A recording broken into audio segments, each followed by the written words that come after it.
Log x by y base x plus log y by x base y. ఈ కింద ఆప్షన్లో ఏ value అయ్యి ఉండదు అంటే ఇదేమవుతుంది?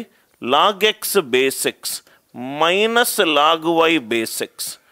సపరేట్ చేస్తే log y base y minus log x base why.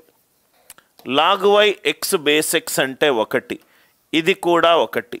1 + 1 2, 1 minus of log y base X.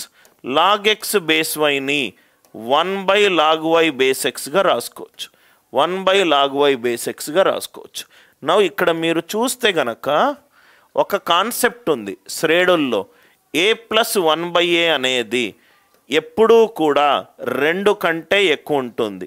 ఏ గనక positive real number గనక అవుతాయి. a + 1/a.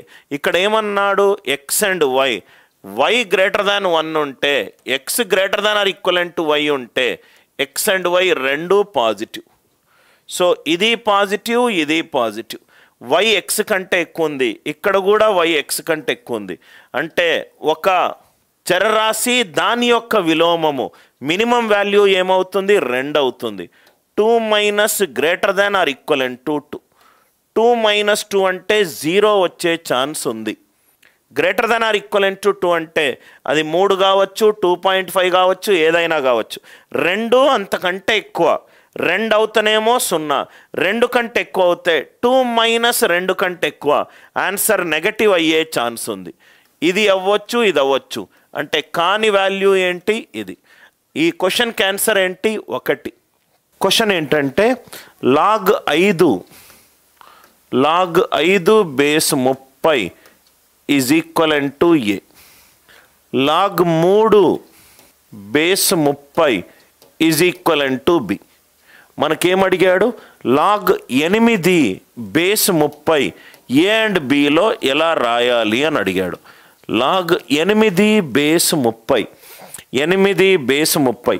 నువ్వు ఇక్కడ చూస్తే గనక ఈ రెండింటిని యాడ్ చేస్తే లాగ్ 5 ప్లస్ లాగ్ 3, 5 3 ఎంత? 15, రైట్? 15 మనకు వచ్చేస్తే ఆన్సర్ వచ్చేసినట్టు. సో ఈ 8ని నేను లాగ్ 2 పవర్ 3 బేస్ 30గా రాస్తాను. ఇది ఏమైంది? 3 లాగ్ 2 బేస్ 30 ఇలా రాయొచ్చు కదా. 8ని 2 క్యూబ్గా రాశాను.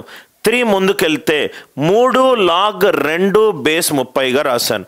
ఈ 2ని 30 బేస్ ఉంది కాబట్టి 3 లాగ్ 2ని నేను 30/15 బేస్ 30గా రాస్తాను. సో లాగ్ m/n డివిజన్ వచ్చిందనుకోండి, దాని అర్థం ఏంటి?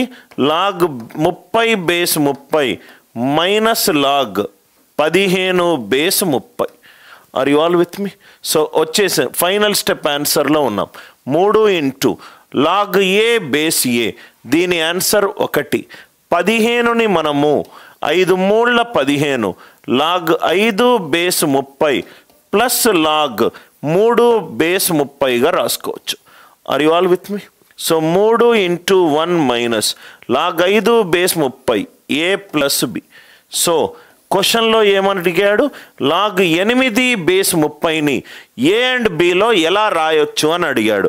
ఎలా రాయొచ్చు? మనము 3 into 1 minus of a plus బిగా రాయొచ్చు. ఏ ప్లస్ బిగా రాయొచ్చు. ఈ ఐడియా ఎక్కడి నుంచి వచ్చింది? 5 3 15, 30 అనేది రైట్ 15కి డబల్ ఆర్ 15 అనేది 30కి హాఫ్. హాఫ్ ఏంటో మనం చూద్దాం. 8 ఈజ్ 2 క్యూబ్ బేస్ 30. 3 ముందుకు వెళ్ళిపోయింది అనుకోండి, 2 నేను 30/15గా రాసుకోవచ్చు. 30/15గా రాసుకోవచ్చు. ఈ లాజిక్ అందరికీ అర్థమైందా? ఇది ఏ అన్నాడు, ఇది బి అన్నాడు. దీనిని ఏ అండ్ బి ఫామ్లో రాయమన్నాడు. దీనిని ఏ అండ్ బి ఫామ్లో రాయమన్నాడు. 5 3 15, 30 అనేది 15కి డబల్ ఆర్ 15 అనేది 30కి సగము. 30కి సగము. సో 8ని 2 క్యూబ్గా రాసుకున్నాను, 2ని 30/15గా రాసుకున్నాను.